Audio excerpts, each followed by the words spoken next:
نعمت غیر مبارکہ کے طور پر ہمارے درمیان ایسی شخصیات کو جلوہ گر فرمایا۔ ایسے موقع پر ہم سب سے پہلے اللہ رب العزت کے شکر گزار ہیں، اور اس کے بعد ہم اپنے معزز مہمانان کے شکر گزار ہیں کہ انہوں نے اپنے قیمتی اوقات میں سے کچھ لمحہ ہمیں استفادہ کا موقع عطا فرمایا۔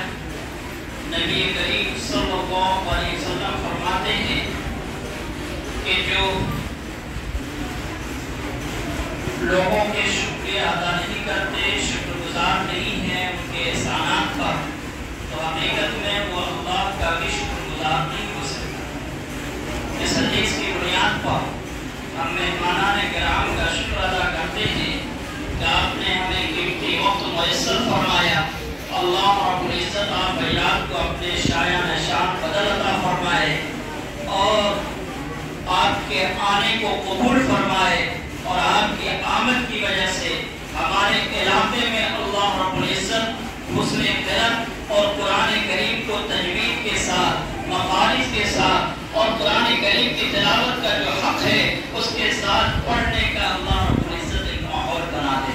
آپ حضرات کی آمد سے ہم اللہ سے توقع رکھتے ہیں۔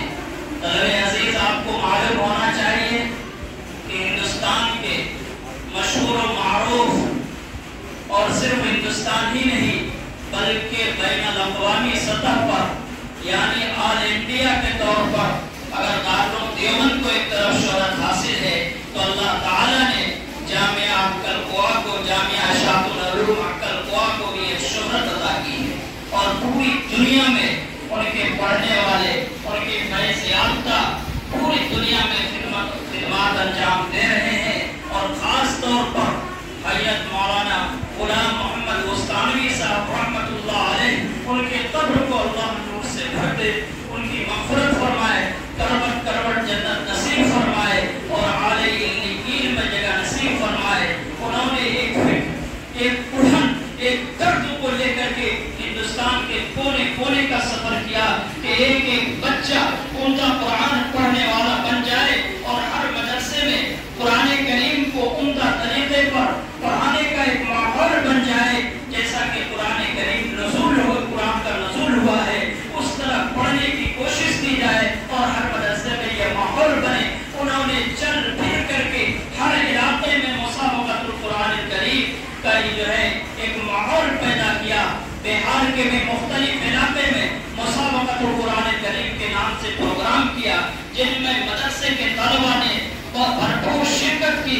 پھر ہندوستان کے پیمانے پر کرایا، پھر جو ہے کہتے ہیں جو ہندوستان میں طلبہ کامیاب ہوئے پورے ہندوستان بھر میں، ان کے ذریعے سے عمرہ کی بھی توفیق ملی، بعض طلبہ کو حج کی بھی توفیق ملی۔ اللہ تعالیٰ ان کے اس کار خیر کو قبول فرما لے اور تمام دنیا کے مدارس اور مکاتب میں ان کی فکر، ان کی قرآن اور ان کے اس درد کو اللہ تعالیٰ ہر مدرسے کے اندر اس کو جاری اور ساری فرما دے۔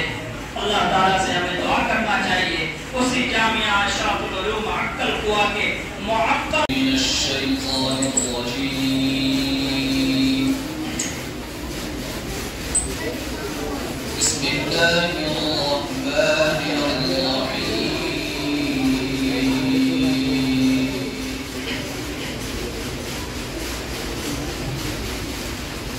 اولم يروا الإنسان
نحن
ليس منا من لم يتغنى بالقرآن، وقال أيضا خيركم من تعلم القرآن وعلمه، أو كما قال عليه الصلاة والسلام۔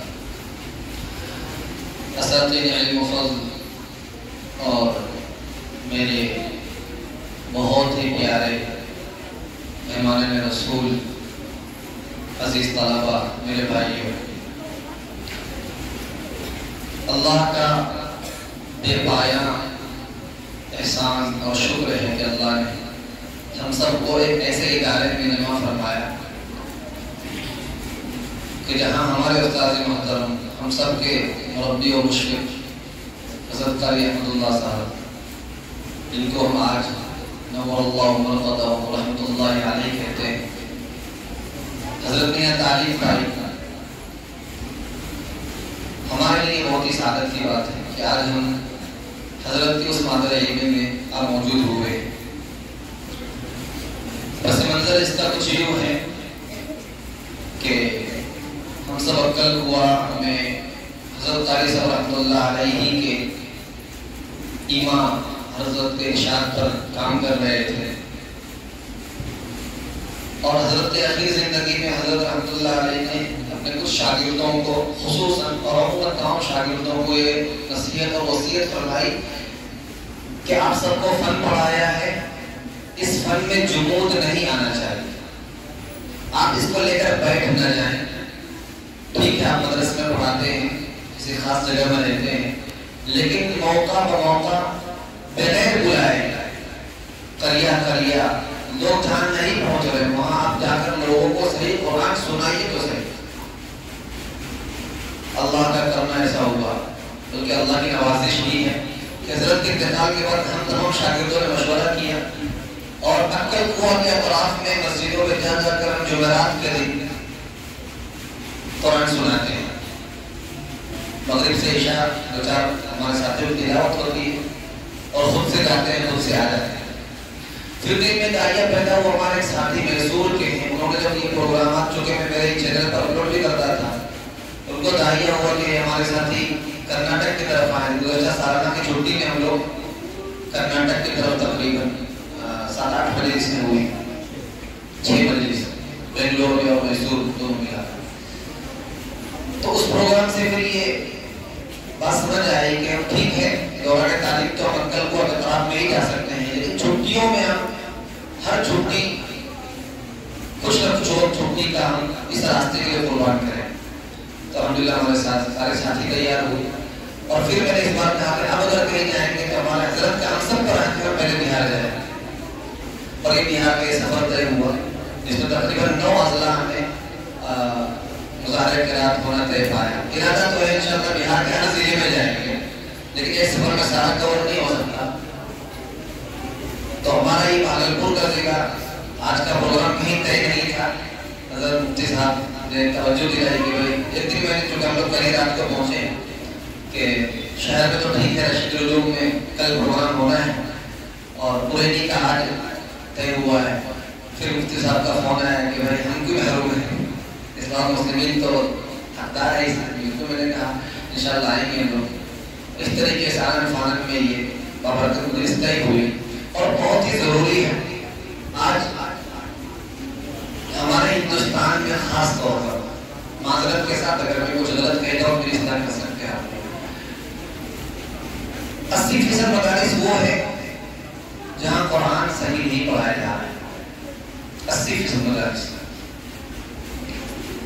تجوید کے نام پر آئین طاف نکالنے کو کافی سمجھتے ہیں، جبکہ ہمارے حضرت علی رحمۃ اللہ علیہ اس چیز میں بہت سخت تھے. علامہ نذیر رحمۃ اللہ علیہ نے المقدمہ النظریہ میں ایک باب قائم کیا ہے، باب معرفت التجوید، اور وہ حضرت لکھتے ہیں والأخذ بالتجوید حتم لازم من لم يجود القرآن آثم لأنه به الإله أنزل وهكذا منه إلينا وصل. کہ قرآن کو تجوید سے سیکھنا، اخذ بالتجوید، عربی جاننے والے اچھا سمجھیں گے اس کو کہ اخذ بالتجوید کے معنی کیا ہے. ضروری ہے، تاکید کے ساتھ کہا، حتم یہ تاکید کے لیے، پھر لازم، پھر آگے کرایا بھی من لم یجود القرآن آثم، جو قرآن کو تجوید سے نہیں پڑھتا گناہگار ہوگا، وہ گناہگار ہے، پھر وہ کوئی بھی ہو. حضرت تھانوی رحمۃ اللہ علیہ نے امداد الفتاویٰ میں لکھا ہے کہ اگر کوئی شخص نماز پڑھتا ہے اور قرآن سیکھے بغیر پڑھتا ہے، نماز نہیں ہوگی. مفتیان کرام یہاں بیٹھے ہیں، یہ بتائیں گے آپ کو بہتر. مسئلہ تو یہی ہے، لیکن عموم بلوا کی وجہ سے اجازت دی جاتی ہے، لیکن حق یہ نہیں ہے. ہم اور آپ اچھے سے جانتے ہیں اگر کوئی ابھی ڈی ایم آفس سے کوئی لیٹر آ جائے انگلش میں، کسی ادارے کو کوئی نوٹس آ جائے، پریشان ہو جاتا ہے. اس کا ایکچوئل میننگ کیا ہے اچھے سے اچھا بھی پتہ کہ سمجھنے کی کوشش کرتے ہیں. لیکن قرآن کا تو مقصد ہے جو میں نے آپ کے سامنے آیت پڑھی، اللہ کے نبی صلی اللہ علیہ وسلم کو کہا گیا کہ قرآن آپ پر تھوڑا تھوڑا اس لیے اتارا لِتَقْرَأَهُ عَلَى النَّاسِ عَلَى مُكْثٍ، آپ قرآن لوگوں کو ٹھہر ٹھہر کر پڑھ کر سنائیں، تجوید کے ساتھ پڑھ کر سنائیں. لیکن آج اس امت نے قرآن کو اس طریقے سے لینا چھوڑ دیا جس طریقے سے نبی نے اپنے شاگردوں نے صحابہ کو سکھایا تھا. حضرت عبداللہ بن مسعود رضی اللہ عنہ کی روایت علامہ نظری نے نشر میں ذکر کی ہے کہ ان کے بعد ایک شخص آیا اور اس نے آیت کریمہ تلاوت کی انما الصدقات للفقراء والمساکین، اور لکھا ہے وہاں کہ انہوں نے مد نہیں کیا للفقراء پر. حضرت نے ٹوک دیا اور فرمایا ما قرآنی هكذا رسول اللہ صلی اللہ علیہ وسلم، کہ ہمارے نبی نے ہم کو ایسا قرآن نہیں پڑھا ہے. شخص نے پوچھا کیف اقرأك یا ابن ام عبد، یہ ان کی کنیت تھی، آپ کو کیسے پڑھایا اللہ کے نبی نے. پھر حضرت عبداللہ بن مسعود رضی اللہ عنہ نے اس آیت کریمہ کی تلاوت کی اور پڑھا انما الصدقات للفقراء والمساکین وامدتها مدا مشبعا. آپ اندازہ لگائیے کہ یہ مد فرعی کے قبیل سے مد متصل جو کہ صفات عارضہ کے قبیل میں آتے ہیں، جو قرآن ہے سمجھتے ہیں اس کو، لازمہ میں بھی نہیں آتا. لیکن انہوں نے اس چیز کو روک دیا، منع فرما دیا کہ غلط قرآن مت پڑھو. اور آج ہمارا حال کیا ہے کہ عوام تو کیا ہی کہیں، ہمارے مدارس میں ایسے افراد نہیں مل رہے ہیں جو قرآن کو ویسے پڑھا سکیں جیسا رسول اللہ نے پڑھایا، جیسا اللہ نے نازل کیا. اسی طرف علامہ نظری نے اشارہ کیا. اور ایسا نہیں کہ کوئی نئی چیز ہے، آپ لوگوں کو نئی چیز اس لیے لگتی ہے کہ انہوں نے اس سے پہلے چیز سنی نہیں. آپ محدثین جو پرانے ہیں، پہلی صدی، دوسری صدی، تیسری صدی کے، آپ کے حالات جب پڑھیں گے تو آپ کو اندازہ ہوگا کہ ہر محدث قاری ہوا کرتا تھا، ہر قاضی قاری ہوا کرتا تھا. شیخ عبدالوہاب سوقی رحمۃ اللہ علیہ کے بارے میں آتا ہے، علامہ نظری کا ان سے مناظرہ اور مکالمہ ہوا ہے، وہ ذکر ہے، انہوں نے اپنی کتاب منجز المفید اس کا ذکر کیا ہے. انہوں نے ایک اعتراض کیا کہ جو ہمارے یہاں بھی رائج ہے، میں چاہتا ہوں اس کا بھی سردن ذکر کروں. قرأت ثلاثہ کے بارے میں بعض لوگ کہتے ہیں کہ اس میں اختلاف ہے، تواتر ہے، علامہ نظری کے اعتبار قابل قبول نہیں. جن کے بارے میں منسوب تھا ان کے بیٹے سے پوچھا کہ آپ کے والد کے بارے میں مشہور ہے کہ انہوں نے کہا ہے کہ قرات ثلاثہ متواترہ ہے، اس میں اختلاف ہے، یہ بات صحیح ہے؟ انہوں نے کہا کہ نہیں، میرے والد کے پاس، وہ بھی قاضی تھے، ان کے والد بھی قاضی تھے، انہوں نے کہا کہ میرے والد کے پاس جب کوئی قرات سبع پڑھنے کے لیے آتا تھا تو میرے والد کہتے تھے سبع ہی نہیں، میں تم کو عشرہ پڑھاؤں گا۔ اس سے اندازہ لگائیے انتظام میں سے بھی ثابت ہوتی ہے، وہ بھی قاری اور مقری تھے، قرات عشرہ پڑھانے والے تھے۔ تو ہمیں اس طرف آنا چاہیے۔ اس دنیا میں اگر اللہ کے بعد کسی کا مرتبہ ہے وہ اللہ کا کلام ہے، بلا مبالغہ اللہ کے کلام سے بڑا مرتبہ کسی کا نہیں ہے۔ تو ضرورت اس بات کی ہے کہ ہم قرآن کو ویسے نہیں جیسا اللہ نے اتارا اور اللہ نے جبریل کے واسطے سے جو اتارا، اللہ کے نبی صلی اللہ علیہ وسلم نے ویسا ہی صحابہ کو سکھایا، اور صحابہ نے اپنے پاک والوں کو، انہوں نے اپنے پاک والوں کو، اور یہ سلسلہ 15ویں صدی میں ہم لوگ آج بیٹھے۔ اسی مقدس اور بابرکت کام کو لے کر حضرت قاری صاحب رحمۃ اللہ علیہ عقل کو گئے، وہاں ماشاءاللہ کام شروع ہوا، پہلے بھی چل رہا تھا، پھر وہاں ایک فتح کا زمانہ آیا تھا، حضرت قاری صاحب ہم لوگ کو بھیجا، اور حضرت قاری صاحب اس مشن کو لے کر ہم لوگ بہار آئے ہوئے ہیں۔ اور ہمارے بہار میں حضرت قاری صاحب فرماتے تھے کہ بہار میں اردو میں قرآن پڑھا جاتا ہے۔ ہمارے جو زبان عموماً مولانا اور مدرسے کی اردو ہے، اور حضرت ہمارے گجرات میں میرے آنے سے پہلے بھی گجراتی میں قرآن پڑھا جاتا ہے، یعنی ٹیڑھے بولتے ہیں اور دلوں میں ٹاٹ ڈالے، ہمارے پاس علاقوں میں راہ بولتے ہیں۔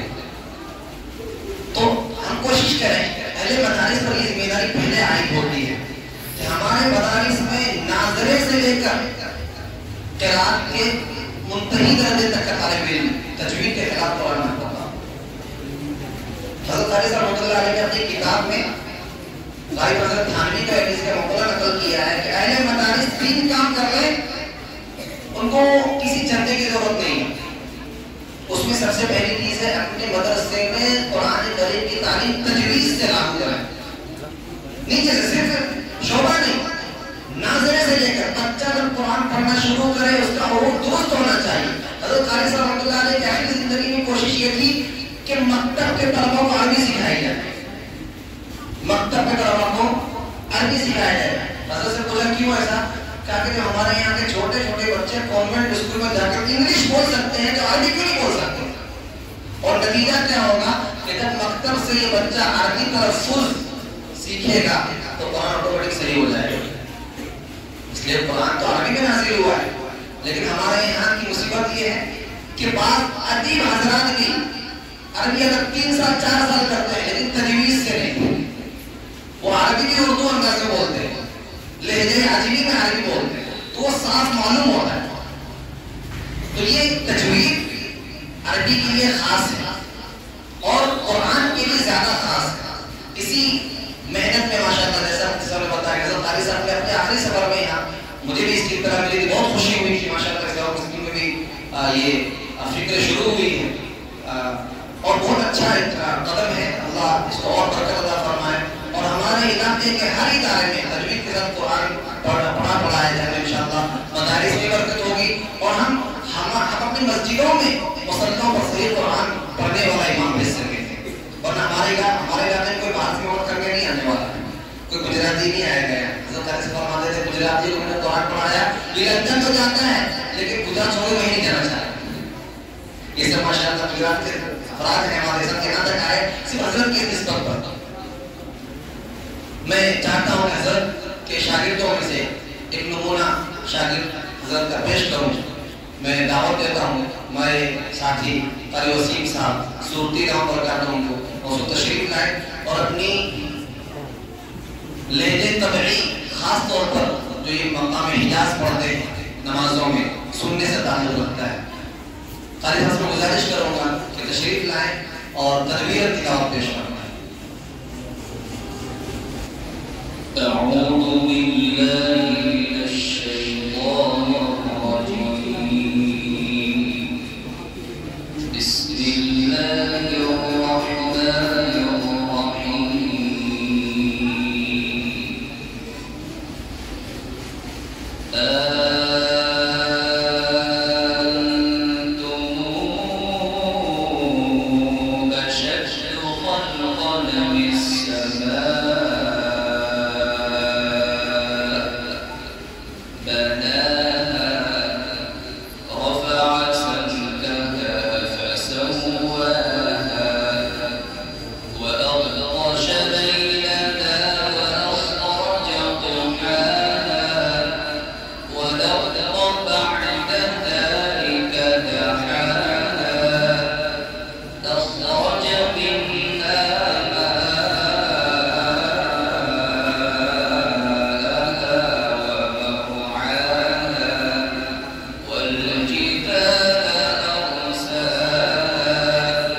रुकेगा ठीक है। यहाँ मेरे में है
فإن